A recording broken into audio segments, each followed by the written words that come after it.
I think that's enough time. Hello and welcome to Alfresco Tech Talk Live. This is episode 97. We're getting close to that magic 100 number. Today I am joined by Richard Esplin, who's going to help moderate things. And Richard, you weren't on the original panel list because you just flew in from the US. You're in London now, so great to have you. And thanks for joining. Yeah, I'm excited to be able to participate without having to prepare anything. I'm just going to read it IRC and represent everybody that's typing away. Excellent. And we have John Sotiropoulos. I think I pronounced the last name correct. John, you are one of the newer guys in the face of the community, so people don't really know you that well, so I'd love to hear more about you. And of course, I'm Hejlskov. You guys all know me, so no introductions needed. But John, why don't you tell us a bit about yourself and what you're doing? And okay. Well, thank you. I'm very excited to join the Live Tech Tree. So, John Sotiropoulos, very good pronunciation there, Oli. I'm the VP of Developer Products, and also I run the technology research for Alfresco. I work for BPM Ventus primarily. I was the chief architect of Medstone BPM. I created a few startups, and then I joined Alfresco a year ago to help the company create applications. And then I've also joined Activity for a few months. And one thing that I've realized is that what we need to pay attention to is really the developer experience, the developer products. How do we enable our community to build better applications? And that's why I've moved to this new role for the last few months now to help Alfresco deliver a good developer experience and work with you and Richard. That's great. We're so happy to have you. So before we dive into today's topic, a few announcements. The 2016-06 Community Edition release went out Wednesday last week, and this release contains the repository 5.2a, and that's an early access release because we've switched to 5.2. And Richard, maybe you want to just talk a bit about that? Yeah. So the reason why it's called an early access release is because the repository has a bunch of new REST APIs, which we'll be discussing in a minute. They're what's necessary for the new developer framework to interact with the repository. But we're also taking advantage of our new naming scheme. I apologize a little bit that we confused a bunch of people over the past year as we switched from having every release of Community Edition containing a single, everything was labeled with the same version number. And for the last few releases, it's the June release, and it contains bits and bobs of different version numbers. The repository is 5.2a, it's early access, but share is 5.1g, and all it contains is bug fixes. And theoretically, you could probably take share out and use it with one of the previous generally available releases and have a stable release that has those bug fixes. So by having this bundle, it allows us to be clear about what parts of the product have changed and what the relative stability is of those parts. Yeah, so that's an exciting release because I've been doing the product management bit for the APIs over the last 6-7 months. Can't really keep track of the time anymore.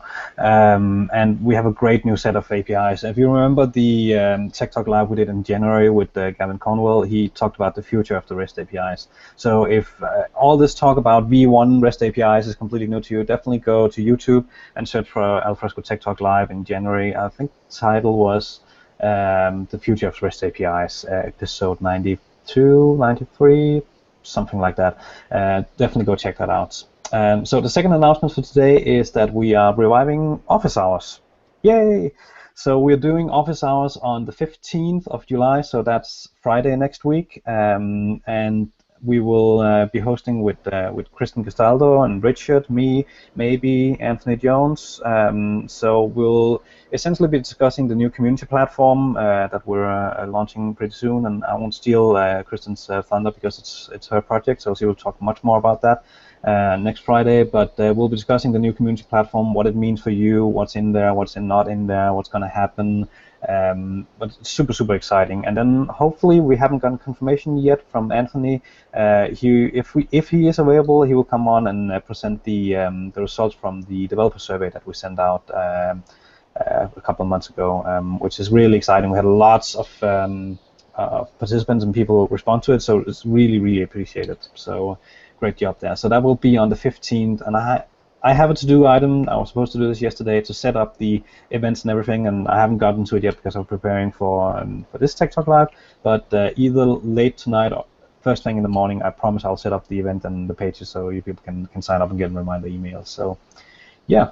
And so, to be clear on that, we're trying to be more consistent with office hours, so we're rebooting it because you told us we should, and we're going to listen to you.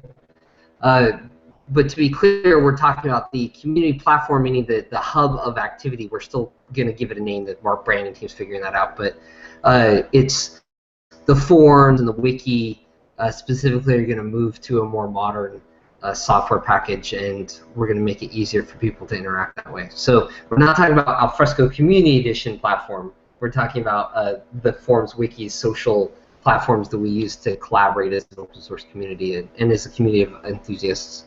Yeah, that's a very good catch. I didn't think about that, but yeah, absolutely, it's the new community platform that will replace the forums and the wiki and how we collaborate and everything. It's going to be a game changer. I'm really excited about it. So more about that Friday next week. So diving into today's topic, today we're going to talk about the application development framework that we announced on Thursday last week. We did a lot of noise on Twitter on it, got some great feedback, and we did a blog post where I discussed just briefly why we're doing all of this, what it is, and everything. And we decided we wanted to dedicate today's Tech Talk Live on that topic, just to for you guys to get a good sense of why we're doing this and how we're doing it and what it is, just to set the expectation, because it is early days, and then there's a lot of caveats and things we could say about it, but it's out there, it's open, it's in the wild, and we're getting tons of feedback, and we really appreciate that. So we'll talk more about feedback in a bit. But John, would you share your screen and go through a presentation and tell us more about why we're doing all of this and how we came to the conclusion and everything? Yep. And have some good slides. Just a quick second. Right. So, as I've said, we as a business looked at how people use our platform, and we realized that actually we need to invest in the developer productivity. That's why I moved to this new role. The areas where we want really to make it easier for developers to build applications, obviously developer productivity.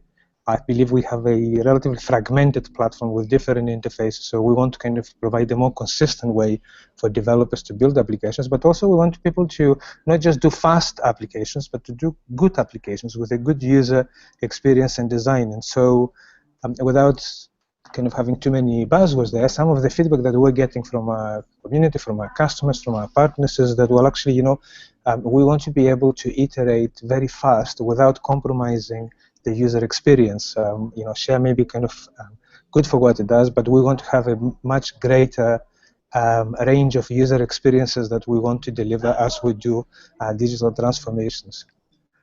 We also did quite a bit of research around how the industry is moving and what are some of the key trends that our developers also are subject to. And so we saw an industry moving from pages to components. So we looked at AngularJS, we looked at Polymer, React, also the W3C web component specification. So we looked at that kind of shift towards components, towards the concept of app. Some interesting findings around how people are actually moving from web versus hybrid versus native into how these new frameworks provide native rendering for mobile devices, and we want to make that available to our developers so that they can benefit from that. And looked at some UI standards that they become ubiquitous and they allow developers to target different form factors in a very consistent way, and above all to have a language to talk about user experience as part of the application development. Again, we wanted to make it. We want to make decisions based on data. So we looked at the contributions and the investment the different projects are doing. So we saw, what kind of contributions people have in investment in GitHub. Dito, what's the developer traction? Because if you're going to have a platform that developers can use and develop fast applications, you want to make sure you tap into what these guys are following. So again, Angular, which we talked about in Beacon and different blogs, is a technology that seems to be becoming very prevalent, both in finding skills, but also as an interest in developers. And so we decided that was the biggest decision that we kind of made and communicated at Beacon, that we wanted to rationalize the application development models that we have. And so we recognize that there is a constituency in our application development that is around share customization extensibility. The great benefits of Share is that it brings document library-centric solutions in a portal-like environment, which you can then go and, particularly if you have good Alfresco and Share expertise, you can customize, you can reconfigure. It comes with some services that are very rich and kind of save you a lot of work, like permissions, rules, workflows. And so that's a good environment where you can bootstrap Share customizations as applications. But then we realized that actually if you try to take it to the other extreme of creating line of business applications, it becomes very hard, and it kind of defeats the whole purpose of what Share is doing. So that's why we started articulating and thinking and discussing the whole application development framework, which is more to do around modern JavaScript frameworks, AngularJS, and custom applications, where the emphasis really is on custom UX. It isn't really the UX that comes out of Share, it's what the line of business application needs, some industry choices so that people can learn those new skills very easily, employers can find those skills very easily, and also some interesting conversation there of how do we combine choice and productivity, because really one size doesn't fit all. So we spend, and most of my slides will be around the application development framework, which is the kind of one of the development models. We said at Beacon, and I'll reiterate that again, that doesn't mean that we're throwing away iCow or Share, but we want to make sure that in the same way we did our homework to make the decisions around the application development framework, we want to do the same thing for Share. So we have embarked on an exercise of getting customer feedback, partner feedback, community feedback. Ole is leading that, and he'll talk about that too. And we will come back to you with as much kind of openness and clarity to say, well, these are really our plans around iCow and Alfresco Share, but by no means this is going away. It's just another option, and we're trying to do each option the best possible way that we can. And so, can I add just sure, to add to that, and we might as well just pick up that topic now and say about Share and what we're doing there. There was a blog post that went out yesterday about Share needs love, and I absolutely agree. Share needs love. We need to pick it up, and we need to. Sorry to interrupt, Oli, but when you're talking, John needs to mute because there's feedback. Yeah, you said that then. Just a sec. I think that's better now. Yeah, there we go.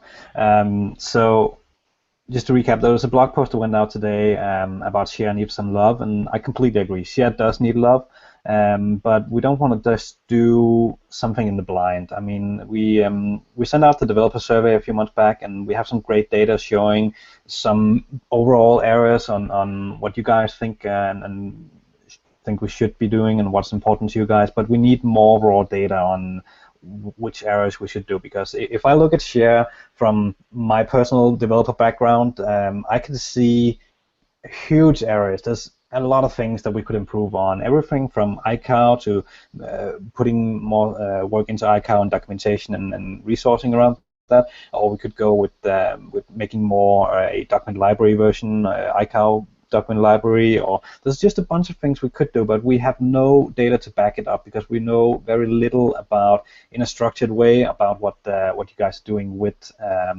Share and iCow overall. So the thing we're planning to do is to set up a follow-up survey, because we got a ton of replies on the initial survey. So we want to leverage that and send up a follow-up survey to really go a step further, because if I remember some of the data correctly, it showed that 87 or 89% of everyone who replied said that document library customizations are the most important thing. Well, that's great. Now we know that we need to focus on document library. But if we consider document library, that's a huge area in itself. Are we talking custom views? Are we talking banners, indicators, evaluators, forms, metadata templates? there's a ton of things that it could be and what it means. So we need to identify the use case, and we need to go back and define a good strategy on it. So we need some data, and that's why, as John said, we're doing our homework. We want to do this properly. So the survey is going to go out, but we'd also love to have some volunteers. If you have some concrete use cases and stuff, you can say, this is what we do on every project, or this is one of the things that's really important to me, then write it up and ping me, send me an email, first name.last name@alfresco.com, or ping me on Skype or Twitter. You all know where to find me. But write up your stories and send them to me. If you want to have a conversation, I'm happy to schedule some time to talk to you guys, because we need that feedback. Without that feedback, we're driving blind, and we shouldn't be doing that. We should have some data to back up what we're doing, and then we can allocate and resource and everything properly. Now, I'm not going to lie, I can't say that we'll be doing all of this tomorrow or even next week or next month. We'll come back, we'll do our homework over the next couple of months, and we'll come back in a few months' time. But whether that will be early August or October, I just don't know. And I want to be open and honest and transparent with you guys. So just saying that there's only 24 hours in the day, and we're all really busy. So it's definitely on the agenda. It is on my to-do list. It's on John's to-do list. It's really high up on the agenda. It just takes time. But in the meantime, let's use that time to get feedback, and let me hear about those use cases and their stories and what you guys are doing. So definitely ping me, let me know, and look out for the survey. And as you're going through your list, there was feedback that all of the above. It's all great ideas, and I know part of that's. It always is. It always is. Yeah.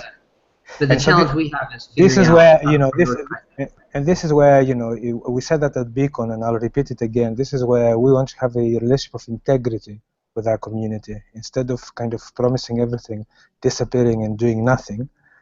Maybe Oli was right that maybe we won't have all the answers figured out in a couple of months' time, but we'll definitely come back and give an update of where we are. And that's what we're doing today too. Is we're saying we're introducing this application development for people to start using for those use cases that we're listing here. For the other use cases and the questions around share, we will do similar framework, similar homework, and come back to you and give you an update regularly, not just a one-off. And so, if I went back to my slides then, and yes, please carry on. Yeah, just give me a few seconds to go back. So what we're trying to do again, we look at our platform as the set of content in the repository services. We have activity, which is a great BPM tool, so we see that as a platform too. We have the APIs, and we already have that. We talked about the share customization application model that's there. We just need to figure out, what is that we need to do that to make it a better experience, and what our customers and partners and developers are asking for. But really, what we're adding now is a new way to build applications for the web, the Alfresco JavaScript API. Oli will talk about it more. And so we say, again, there isn't a single answer that solves everything. So if you're going to use this Alfresco JavaScript API, and you want your framework of choice, and you want your custom UX application, we will support that. We'll encourage that. We'll give you the answers that you need. But really what we're looking at the same time is, within the size of the company that we are, considering the resources that we have, is how can we give reusable UI components, how can we give rapid UX application to people who want to build very fast repeatable business solutions, so that they don't have to reinvent and rewrite all the boilerplate code that goes with all that.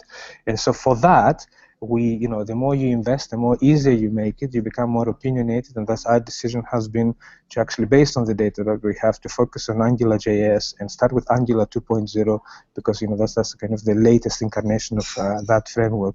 We also have plans to get all that into a low-code app studio for people to assemble those much faster, but I'm a great believer in focusing on incremental progress rather than trying to do everything. So for now, this is the area of our focus. And so what we're trying to do with this is to say, this is our application development framework for business applications, and we want to make sure that we don't give you a binary, we give you shades of gray around choice and productivity. So, if your focus is on productivity and you want to build quickly applications that you can still customize, you use the reusable components, and in the future the low-code App Studio. But if you want really, if the emphasis on choice and your own practices, then again, we'll facilitate that. And in fact, we see those coexisting. We'll try and provide some examples and some write-ups of how to do that. Angular in itself has kind of given us some patterns of how you mix and match Angular 2 and 1, so we'll try to learn from that. And we see, some of the custom widgets that, we start with custom widgets that people write, but they mature and they become reusable components that other people can use. And the reason we see that is because we want this to be open to the developer community. So with the preview, we're making the foundation components Apache 2 license available to all of you. My team, and that's a new investment that Alfresco has made. My team is a purpose-built team to work on these frameworks, to work on development products for you guys. They will have the governance, they will have the kind of the acceptance criteria, if you like, and that's published on the wiki, the contributions policy. But it really is open to the community to contribute and influence the direction of this framework. We started, and again, Oli will take you through that. We started with some Angular 2 components that are around the very core capabilities that Alfresco 1 brings. So a document list. We played with also how do you bring in some third-party components like a chart within the framework without having to write an awful lot of code. Again, going back to that choice paradigm that I mentioned. But also, we wanted to make sure that the investment that we make is a holistic investment. It doesn't just kind of smoke and mirrors. So from day one, we make sure responsiveness is taken into account. So when you play, you will see that we in the preview, the widgets, the components should work for tablet and mobile phones and desktop. And we also we wanted to make sure that quality and production grade, so those components, whether it's community, whether it's enterprise customers, quality is there. They can build production grade applications from day one. So you will see unit test. I believe the coverage is something like 90%, and we have a badge on GitHub to see how much the coverage is. We recently added something called coverall, so we get emails and notifications every time we commit, saying how if the coverage dropped or it went up or down. So I got a ton of emails saying, oh, the code coverage just dropped, it went up, and it's a bit fun to watch those.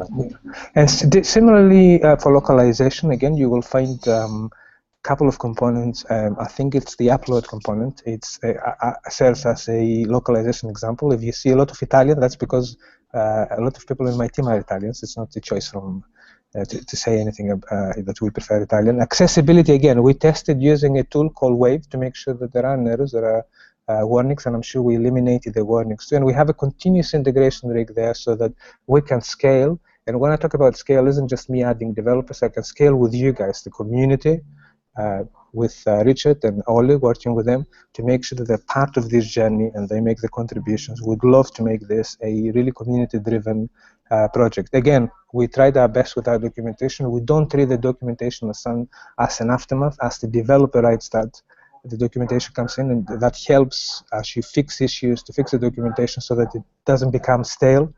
And so we incorporated that in the acceptance criteria. So when you guys contribute, would appreciate a similar attitude to that, because effectively it's really helping each other. And again, the development experience of how we use Alfresco community images, how we set up the demo projects, and some nice. We looked at what Bindu was doing and felt a bit jealous. So we thought we'll do something similar. And so we created a couple of, seriously though, what Bindu did with the Alfresco Yeoman generator is a good exemplar of how we help the developer community. So we created an Angular 2 Yeoman for you to generate your custom components, because that creates all the boilerplate code, but also gives you best practices, standard conventions there. And ditto with a generator that creates a very simple file browser app, but that shows you how those components work together. And by the way, the UX that you see there, it's the Google Material Design Standard that XD team is, and we have a new director of user experience design, Lisa Tyman, that came from Apple, and she's helping us. She is joined to our hip and helping us make sure that you all benefit from that investment, whilst we're making it as themeable as we can for you to have your own product and corporate identity. And I'm repeating those points that we're working together. Some of the tooling we have there, and the challenge for us is how do we give you that as a default, but allow you really to have your own identity, not to look like Alfresco-like in your applications. Some of the things that we're doing, again, we are at the beginning, so it will take us time before we get to that low-code app studio. But some of the choices that we make around the components being very markup-driven, very declarative, is so that we can then incorporate them into a low-code application studio. And some of the longer-term aim is really, we believe we have a good, an excellent platform. The capabilities that we have unmatched, both content and process, and also the open source element is very important. So how do we get to the point where we create an ecosystem where people can create different applications for different domains using our application framework to deliver quickly solutions and become very successful? And that's the longer term aim. Again, we want your feedback. We want you to be part of that journey, and that's why we're doing this preview. So that we can listen to your feedback and progress it further. So that was, from me, the overall strategy and bigger picture, Oli. That's excellent, John. So there were two questions, concerns that were raised in the chat channel. You mentioned a few times the low-code environment, and one of the questions is that really the best use of time, considering how much work we need to do on the APIs? How will we manage that? Yeah, that's why we're not doing it now. So we want, again, as we started the conversation with, let me just maximize this because it's quite important. We had several conversations internally of whether to share those things with the community or, kind of keep them to ourselves and then demo them. And really what we're trying to do really is to strike the right balance between telling people where we're going and sharing what we have. And so the App Studio is a direction that we're taking. We believe that that's something. Activity, by the way, does that in a very nice way today. It allows you to scaffold applications very fast. It's something that we will try and do, but we don't see it as a number one priority. It's, again, we don't want to be the 75% guys where they do something, they don't complete it, they move on to the next shiny thing. We definitely want to make sure that this area, and I don't know if people can see what I'm highlighting, is what we first focus, and we deliver it to a degree that people are satisfied before we move on. But it's worth mentioning that it's within our aspirations there. And that's excellent. And isn't it why we're looking at your face now instead of your screen? But so the second question is, we've talked a lot about the Angular components and the new developer framework, but there's still a lot of concern that getting started with Surf and Share and iCow and iCow is still very challenging. And do we have any plans to improve that as we also work on the developer framework and the Angular components? That's exactly the exercise that we're doing now. We need to understand, what are the challenges. We had some informal conversations at Beacon, during Beacon, but we really need to capture that. We need to understand, is it documentation, is it simplifying APIs? It's a very broad area. We need to make it more concrete, and that's what I meant with the word homework. And our commitment to the community, to everyone on this tech live, is that we may not have all the answers today, but the direction is to provide a consistent, but reliable development experience. So now that we have the foundation, if you like, for the application development framework, we want to do the same and come back with consistent and reliable answers around Share and iCow. Excellent. And last piece of feedback from the channel is that the few people that have tried the generator so far have thought it was pretty slick. Oh, very good to hear. It's a shame. Yeah, I hope my team listening to this because they were very hard. And there's always the recording. And we had always Oli saying, what about this? What about that? People would ask for this. So it was kind of good. It's an interesting thing, what I like about this effort that we're making with the developer projects team is that we have Oli, of course, and you, Richard, that come from the community. So the what about this, what a developer, what a member of the community will do with that is flesh out the stories. So great feedback to have. Thank you, guys. Yeah, and keep the feedback coming. I mean, it's early days and everything, but we want to hear it. Even if it's bad feedback, we still want to hear it, because if all you guys come say, oh no, we don't need components like this, we need components like that instead, we don't know until you tell us. So again, keep that feedback loop open. We want to make sure that we have a constant stream of being in touch with you guys. So, and if you want to contribute,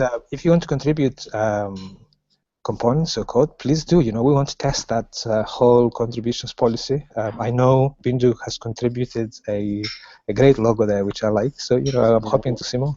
That was actually, Bindu actually said a comment that you need to update your slides to have the logo in the generator. So you need to update that. Yes, I think good point there, Bindu. I will do that.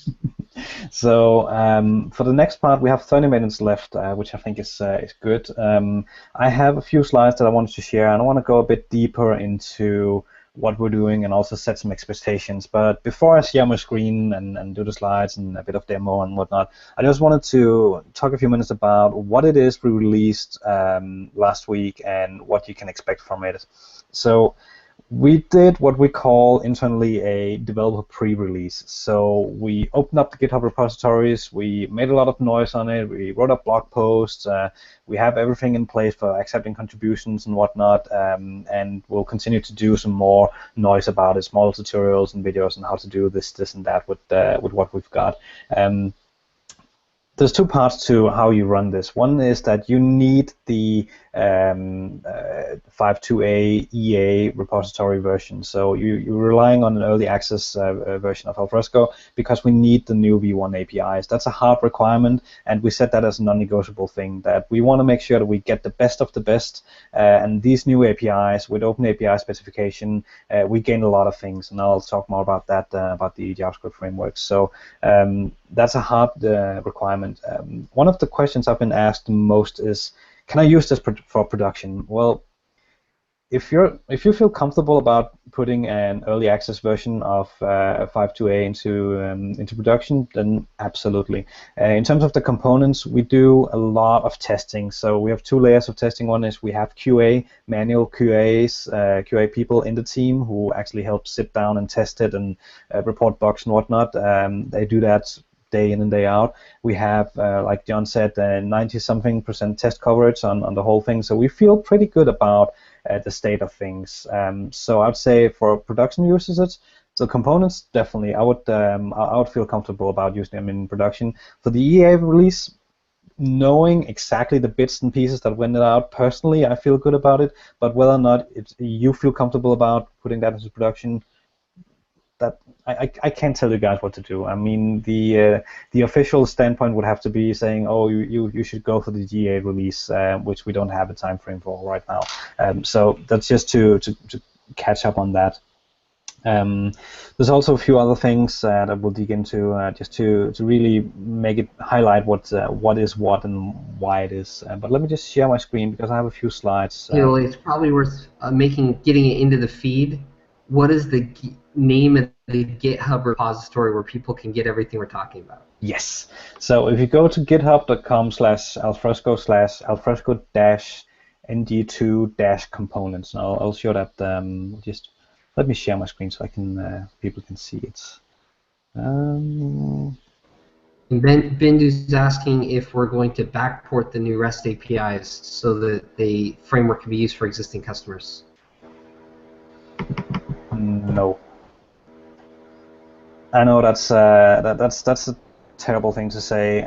We've been discussing this over and over again. So back in January, we had a good spike in the team that were working on the APIs, and they spent a lot of resources and efforts to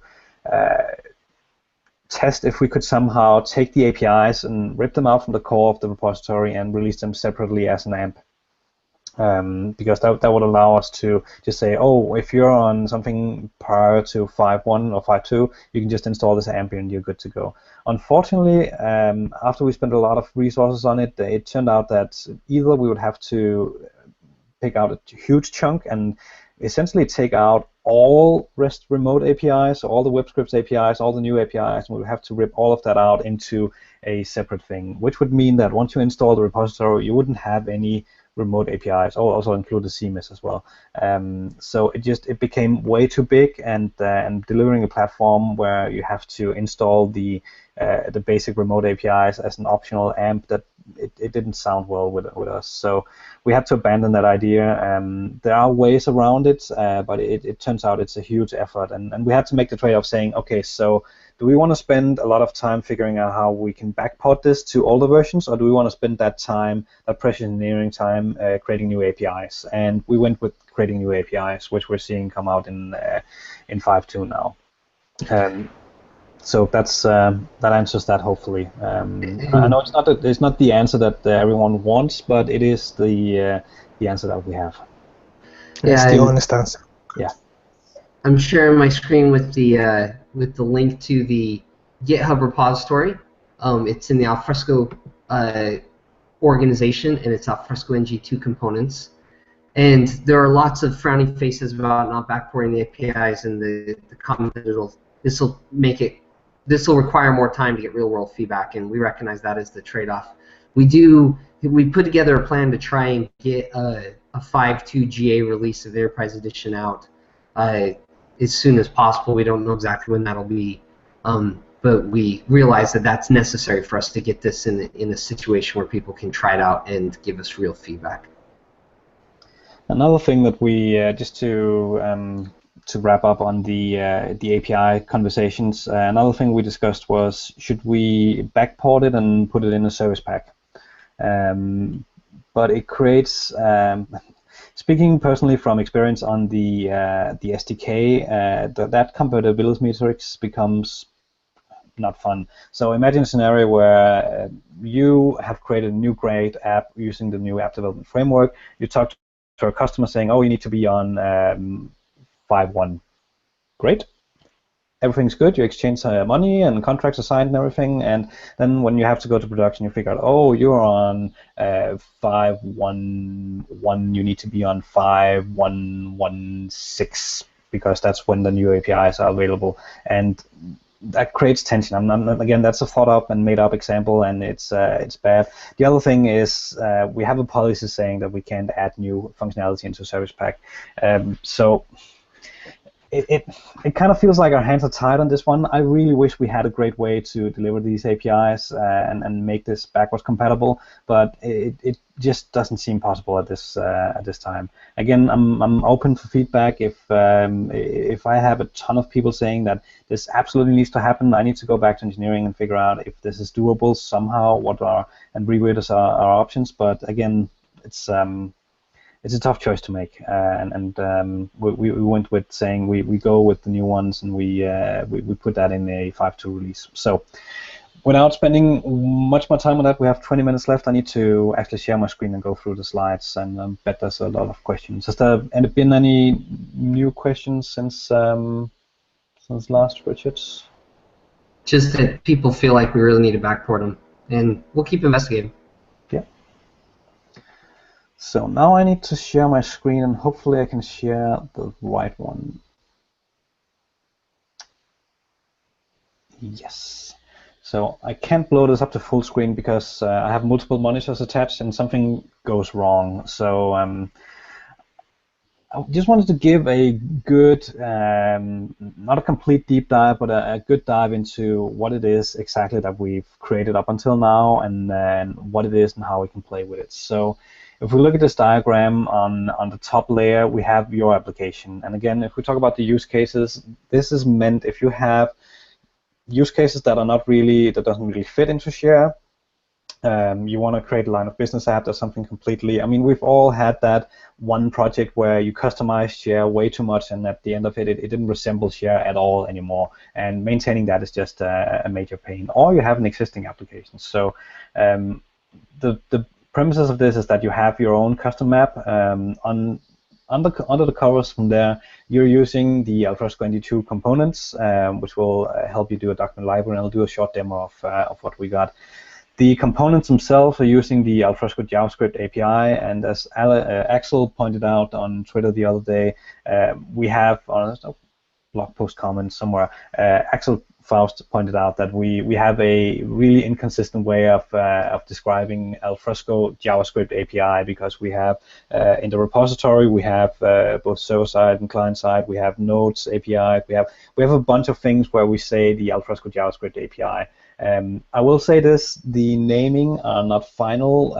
We do like the Alfresco Application Development Framework, but we may end up saying it's the Alfresco JavaScript SDK, or maybe we need to go back and change documentation to make sure we have consistent wording. So just thank you for pointing out that, Axel. Again, it's not completely final, and again, it's early days for us, but back to the drawing, we have a layer of the JavaScript API, which I'll talk more about, but the idea is to have a generic JavaScript API that you can use. And that API will wrap around the V1 REST APIs and the activity APIs. So again, the whole point of this is to make something that works across ECM and BPM, and not just for Alfresco. We want to make sure that we have something to offer for both platforms to enable you guys to create new apps that leverages both, or just one on another. It's completely up to you. We want to make sure you have that choice. So if we explode the NG2 components a bit, you can see what we have today. So NG, just walking through them really quickly.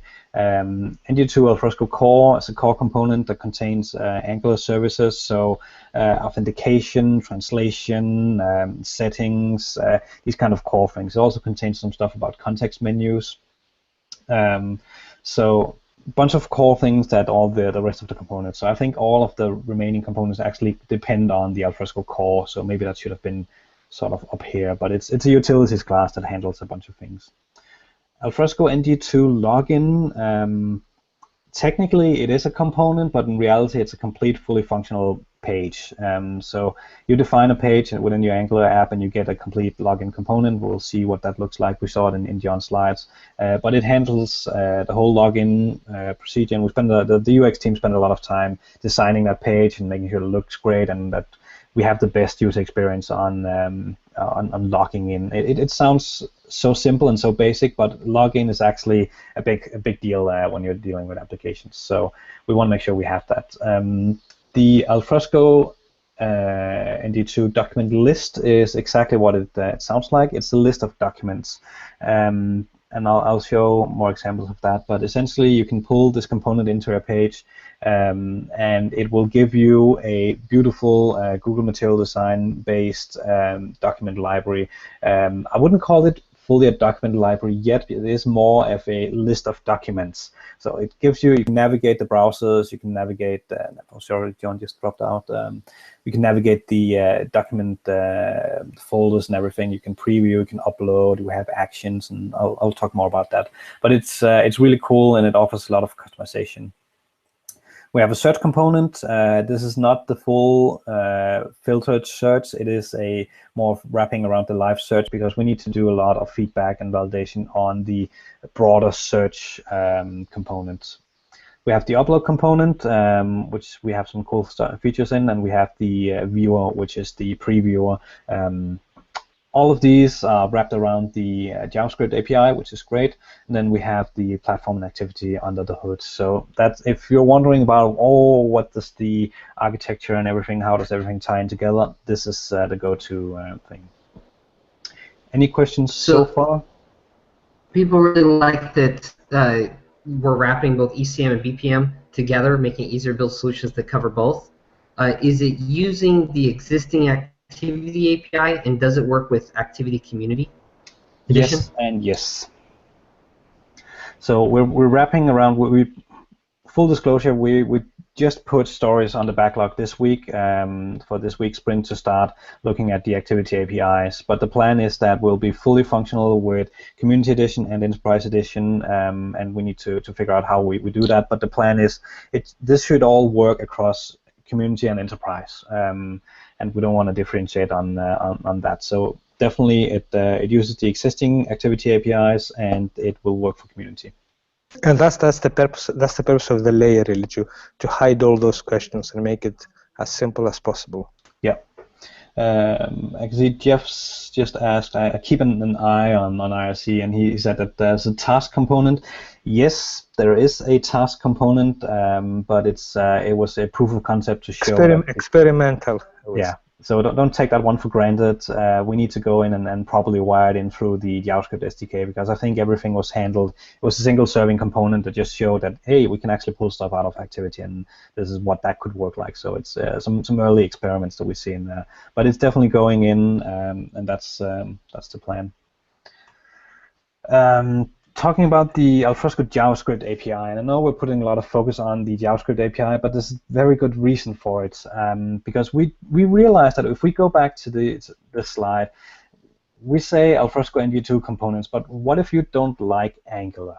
And we realized that while we can see that the industry is moving in the direction of Angular, there will always be people who just want to use jQuery, they just want to use Backbone, they want to use React, they want to use Ember, they want to use web components, they want to do something different from what we're doing. And we fully realize and recognize it, and we don't want to just step out and say, well, that's too bad, you have to do your own thing. So by doing the JavaScript API, we want to make that as generic as possible. So we've made this completely decoupled from the Angular framework, and we even decoupled it from Node. So you can actually pull in the JavaScript API, or if you can't, then we need to fix it.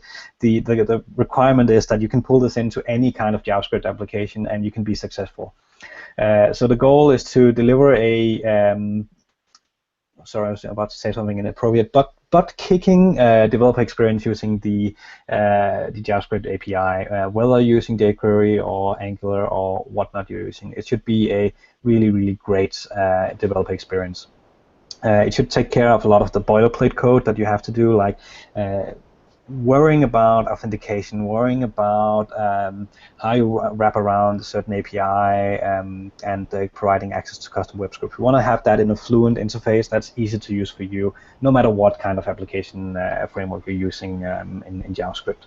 So we're really proud about this, and if you go to the GitHub repository for the JavaScript API, you won't see much because it's all in a branch right now. We're not quite there. But if you go to this link, and I'll paste this link into IRC for people watching live.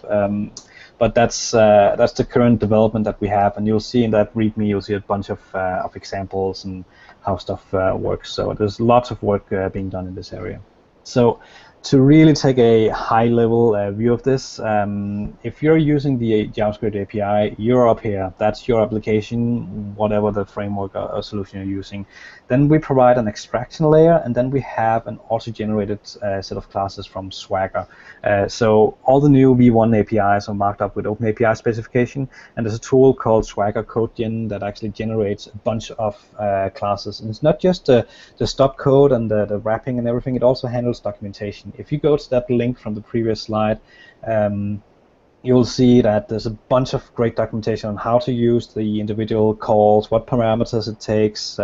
Everything is just out of the box documented there. But we do realize that when you have things that are auto-generated, you don't get that really, really great developer experience. It's fine, it's all good, and you can do a bunch of things, it's powerful, but it's not a great developer experience. So we provide an abstraction layer on top of that, which you can see more on in that branch that we're working on. So if we dig a bit deeper, in our application, this is what it looks like to use. I hope this is readable in the slides. Otherwise, it's in the README on GitHub. But if you want to pull in, and you can just create a new instance of the Alfresco API, specify username, password, the host, the port. You can log in, you can get file folder information, and there's just a bunch of things you can do. Essentially, if we have a look at the REST API Explorer for the 5.2a release, these are all the new endpoints that we have in 5.2. So deleted nodes, delete node, get node, put nodes, or create CRUD operations on nodes. You can get content, you can get additions, you can get children, you can get secondary children, you can set associations, targets, shared links, you can even create sites, which is the most requested thing. So all of these APIs that are available, plus the existing ones, are pre-baked in here that you can just use. So this is what you see in your application, and we have a bunch of good documentation on it. So go check out it on GitHub. The abstraction, so, yeah. Are you going to cover the relationship with the activity API in this level of detail, or should I ask activity questions now? No, I'm not planning to do much activity in this one, so please ask the question. So does our wrapper in the Angular components, does it expose only the level of the API, of the activity API that Alfresco uses, or is it the full activity API? Sorry, I'm just trying to understand. So the question is whether or not we wrap around the embedded activity engine or the external standalone activity engine, and the answer is we wrap around the external standalone activity engine. So if you're using Activity Community Edition or Enterprise Edition standalone, not the embedded one, this is what we wrap around. But that being said, as part of the, if we go to the API Explorer, and we can actually check out the workflow API, there is actually Swagger definition for everything related to the embedded workflow engine. It could probably use some love, and it will get that at some point, but wrapping around those should work as well. But we are targeting the standalone activity engine. Excellent. And other question is, everything's on GitHub. Does the team have a commitment or at least a goal for how soon they will review issues or pull requests? So I will get to that question in just a minute or two. Okay. So the abstraction layer, this is what that looks like, and again, this is going a bit deeper into things, but we provide some, and just to show for the sake of argument that we get node info actually calls the get node on the generated classes, and if we go into the generated classes, we can actually see how we could invoke and use those directly, and this is all auto-generated from the Swagger definition, so we get all that's nice documentation in Markdown, and even documentation on the parameters and everything. It's really, really, really great. And then, of course, on the NG2 components, sorry, I need to stop. And any more questions on JavaScript API? One more follow-up question on activity is if any of the activity enterprise-specific functionality is supported by wrapped in the NG2 components. Well, we'll start with the community and kind of try. For us, really, is to see how do we make sure, and we'll talk obviously to our activity colleagues as well, of how do we provide the appropriate level of abstractions, and how do we make it easier for people to switch. So we'll start with the community, and then we'll expand to the enterprise APIs. So again, doing community first, and then we're going to explore the enterprise-specific features. But there will be, I mean, the products, both Alfresco and Activity has enterprise-only features, and obviously we're going to have to cater for those. But it's all going to be part of the package. But we are exploring the community edition as far as we can initially. So. And you mentioned in your Swagger Explorer there was an authentication API, and there's questions about what all authentication methods are supported. So that depends on whether you mean the APIs or the app development framework. So in the app development framework, we use the APIs, and there's two ways currently you can authenticate. One is using basic authentication, or you can use ticket authentication. And we have this authentication REST API in 5.2 where you can get post and delete or get a post-delete tickets that you get. So that's what we support for now. But the thing you have to realize is this is a static kind of thing that we're developing. We don't have a backend. We don't really have a good story yet on how you would take your application and wrap that up and put it into production. So one of the things we need to explore going forward is how we provide a backend component to the API framework, to the app development framework, so we can handle stuff like single sign-on. I mean, we could, in theory, we could probably do a SAML, a 100% static client-side browser-based SAML solution, but it's going to be extremely complicated to do. Whereas if we go with a backend like Node.js or a Spring Boot or Spring MVC or something else, we're going to have a lot of these single sign-on authentication issues taken care of for free, and it's going to be a familiar stack for people. So we're definitely open to suggestions on how we should move forward in that direction. We have our own ideas, but right now we're just focused on getting functionality into the framework. How we host and what's underneath we haven't really considered that fully yet. So just moving forward, I want to make sure that I give a quick demo. So quickly about the NG2 components. The idea is to provide high-level components. They need to be configurable, translatable, extensible, and styled with Google Material Design. And this is what it looks like in your Angular application. If you pull in the document list, this is how you would configure it. So it looked like the HTML and the template where you define here's the columns and everything. So that's all good. We have the Yeoman generators, and again, I want to just call out specifically Bindu. He actually provided a pull request with the logos and everything, so we have that nice Alfresco logo in ASCII doc. I really love the work you did there. But essentially, the Yeoman generators for scaffolding, so it takes care of all the boilerplate. It helps wire up the components. It's even interactive, so when you generate your project, it will ask you, do you want to have a search component? Do you want to have navigation? Do we want the document list? Do you want upload, preview? All the components it will ask, and it will wire it up for you in a package that just works. And the main thing about all this is it gets you started in minutes. It's really, really cool to see, oh, they ask you a bunch of questions, boom, you have a complete project you can start working on. Collaboration, and this is probably, I think this is the last slide I have. We embrace our developer ecosystem. As John said, we wanna have an open development process with you guys. We wanna be transparent. We wanna have feedback. So definitely be in touch with us and let us know what you think. We have a quick turnaround, so we do 1 week sprints, and we prioritize bugs, and we prioritize keeping up to date with Angular. So if you're not aware of it, Angular 2 hasn't actually been released yet. I think they're up to release candidate 4, and we try to be following that as closely as we can, because we know it's a risk starting to develop such a thing on top of a highly evolving thing where things could break from one day to another. But we keep on top of it, and I think we have an issue in this week's sprint to update to RC4. We are on RC3 right now, and I can't remember if we've done that already or not. But just know that this is high on our priority list, and we make sure that we keep up to date with it, so we don't sit 6 months from now, oh, now we need to make it leapfrog in keeping up with Angular. Pull requests are serious business, and I mean that. We cherish your contributions. You also have to recognize that, I think the question was before that, what time frame to people to react to pull requests and whatnot.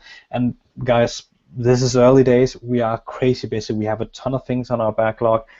That being said, pull requests are serious business, and we will get to it. But the way we handle these things is that we run everything on GitHub. We have a board, a sprint board, where we can actually take a pull request and pull that in as a task and make sure it's a priority. So if you don't get a reply in the current week, we'll pull it into the next sprint and handle it there. But just know that we're really keen to get that feedback. So pull requests and bugs, they take priority, but we can't. I mean, there's only so many people in the team. We also have to get our own work done. And also, just to add to that, Oli, we kind of, again, in the spirit of transparency, we're figuring out what's the best balancing act of progressing things rather than being reactive, and also supporting you. So for now, I wouldn't give you an exact time frame. Like Oli would say, as soon as possible. As we mature more, then we're happy to also give you a time frame of how often, how frequently we'll respond to your pull requests. Yep. And again, we want your feedback. Raise an issue, reach out on IRC, Twitter, Skype, Gitter. We have a Gitter chat associated with the app development framework on GitHub. Send me an email. Just reach out. We want to hear from you guys. Even if it's negative feedback, we want to have that and collect that. So we have 2 minutes left, and I want to spend those few minutes, unless there's a bunch of questions we need to answer, Richard. We've been having conversations related to this, but we want to get through the demo more important. Want to get through the demo, so okay. I think we've addressed all those. Anybody with questions about that can look at the logs at chat.alfresco.com. Okay, so what I've done now is I just want to show the Yeoman generator, and look at that logo. That's beautiful, Bindu. That's really, really nice work. I love it. So I just want to show what it looks like when you generate an app and what happens. So so I'm going to create all this test app and how to describe it. This is an awesome app. My name, email, website, keywords. Alfresco URL, I have Alfresco up and running, and I will be covering that in a video tutorial next week on how to set everything up. So I'm just going to skip all these things. So now we come to the question. So do we want to include a navigation bar? Yes, we want that. Do we want a drawer bar? Yes, absolutely. Search bar? Why not? Document list? Yes, please. Task list? Nah, we're not going to bother with that. Let's keep it in. Sample dashboard, yeah. What license do I want for my project? We're going to go with Apache. So now it has to install everything, and this is Node.js and the JavaScript environments equivalent of downloading the internet, like Maven will do. So this is just going to take hopefully not too long because we're already on top of the hour. So we need to. I hope we're okay to just go 1 or 2 minutes over because I really want to make sure we show this. So it's downloading, installing a bunch of components and dependencies. In the meantime, no, I can't open it yet. I can say that we have a generator for components as well. So if you want to contribute a component, I just want to develop a component and be aligned with what we're doing, we have one for generating components as well, and that will get you hooked up with testing using Karma and all these kind of nice things. So you're really good to go if you use that generator. Hopefully this won't take too long.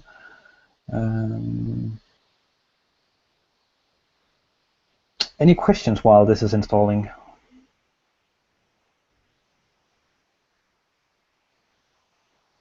Nope. Oh, you're on mute, Richard.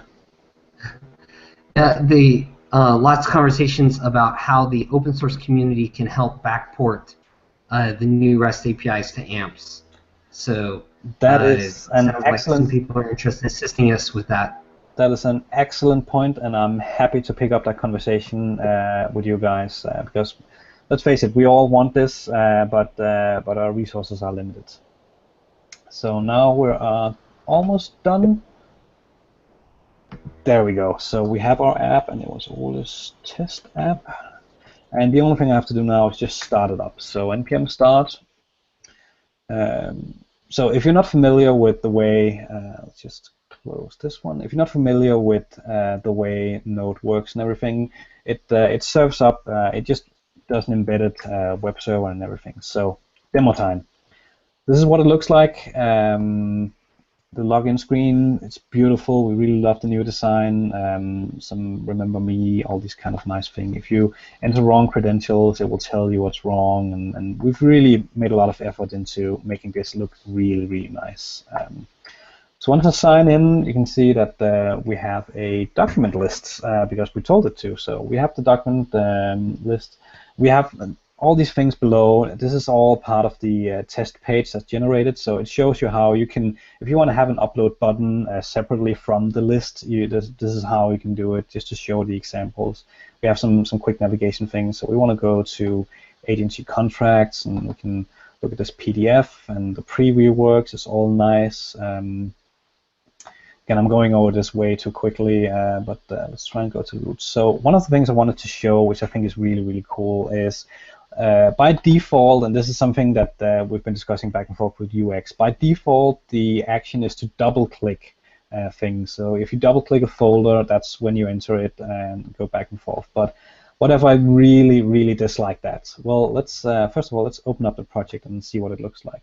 So this is not it. And moving way too quickly, we'll do a follow-up session, I promise, where we don't have to go over this as quickly. So if you go into the app and look at the files, we know that we're using that's the JavaScript file. Look at TypeScript. We can see a bunch of things, but we can also see in the template. That's where all the magic happens. So we know that it's the document list, and we need to configure it to behave differently.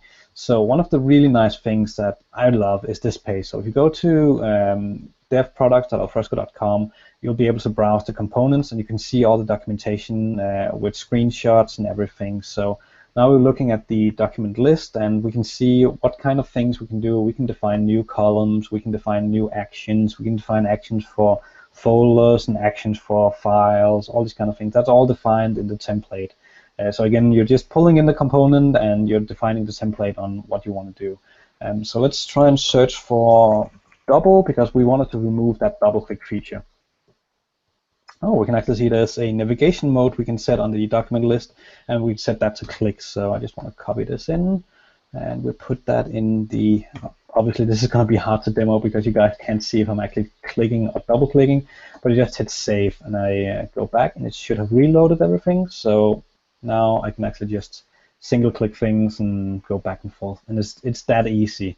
The reason I'm showing this is to show the relationship between the documentation and the code itself. So there's a bunch of things you can do. So let's try and go in and say we don't want to have the created date in our list. So let's remove that, save, go back, it reloaded the app, and it reloads automatically. And you see that the date actually disappeared. The same thing for actions. We can define new actions and everything, which is good. Yeah, I think that's unfortunately that's all we have time. We're already 5 minutes over. So last question: what's the team's goal for having this ready for people to actually use? So I can stop sharing my screen now. The goal here is to